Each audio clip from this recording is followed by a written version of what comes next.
AZCCC presents the Cancer Care Podcast. Arizona Center for Cancer Care. Comprehensive care with the highest quality of cancer treatment in Arizona. Joining us today, gynecological oncologist, Dr. Arvind Bakhru. Hey, I'm just impressed we got the words gynecological oncologist out. That's a pretty good start, don't you think? That's great. Dr. Bakhru, how are you? Doing well. Thank you for having me. All right, let's get going. So what do we know about the diagnosis of ovarian cancer? And even more, are there certain things that we should be looking out for? Over 22,000 women a year are diagnosed with ovarian cancer, and it's typically known as a silent killer. It is something that is hard to find, and the symptoms of it are very vague. A lot of women have these symptoms on a regular basis each month, and what we're looking for are changes that are out of the realm of normal. So things like bloating, discomfort, change in your bowel habits or bladder habits, anything that's kind of persisting that doesn't quite feel right, or a change in appetite or satiety, just getting full fast and clothes not fitting right. Those are all symptoms that there's something going on in the abdominal cavity where ovarian cancer occurs. And that's really what we're looking for. It often is found at such a late stage so that if we could find it a little bit earlier, we can really improve outcomes. What has changed in the genetics of ovarian cancer? Well, when I was back in my training, the only two genes that we knew about were BRCA1 and 2. All we knew that we could do was to look for these two genes, and if you had them, great, and if you didn't, we really didn't know anything about what caused ovarian cancer. Now we run these huge panels of genes to look for the causes of ovarian cancer. We sometimes run panels of 80 or even 600 genes looking for what caused this cancer, and it really has a downstream impact on the treatment of ovarian cancer. And it, even more importantly in some ways, allows us to go out and then test the relatives of people who have had ovarian cancer to find it before it even happens.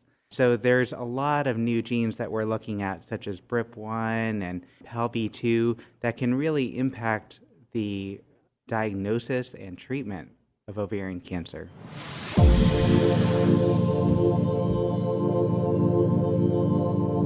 Are there ways to prevent ovarian cancer?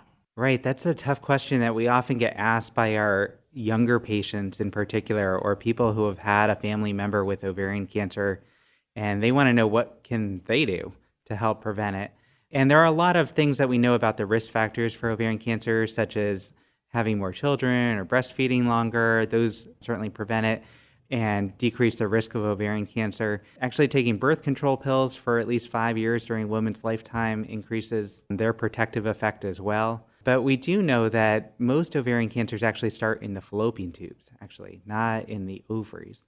And for high-risk women, we have the ability to remove the fallopian tubes or the fallopian tubes and ovaries to prevent ovarian cancer. And if we do that at the appropriate time frame and the right risk group, we can actually prevent them from getting cancer, which is just phenomenal, to not have to go through that disease burden and diagnosis and treatment. So for the highest risk patients, we'll actually often talk about removing the tubes and ovaries after childbearing.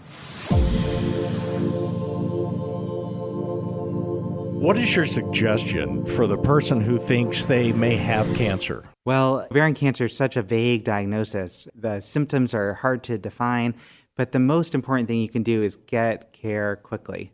Don't put it off. We see a lot of women who will see multiple different doctors or providers for this, and they can take 6 or 7 doctors to diagnose an ovarian cancer because you start off with your primary care or GI doctor or urologist, and it just takes a long time to find, but be persistent. I think that if you think you might have an ovarian cancer, there's a good blood test called the CA-125 and an even better blood test called an HE4 that you should get checked.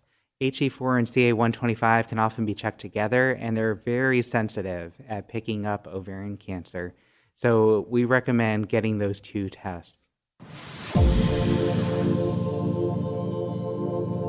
How has treatment changed, and are there new approaches available? Right. Well, ovarian cancer has definitely changed over the last couple of years. We have more and more treatment options, which I think is great for our patients.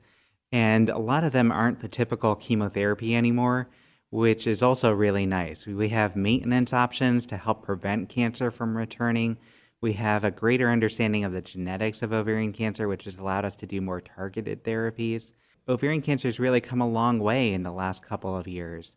We have so many more options to help on the immunotherapy side, the cancer genetic side, and targeted options that really allow people to have longer, more fuller lives after the diagnosis of ovarian cancer. So it's really changed quite a bit and improved the quality of life for our patients. Thanks for listening, and please join us again for the Cancer Care Podcast, presented by Arizona Center for Cancer Care. For more information on the highest quality of cancer treatment in Arizona, please go to ArizonaCCC.com.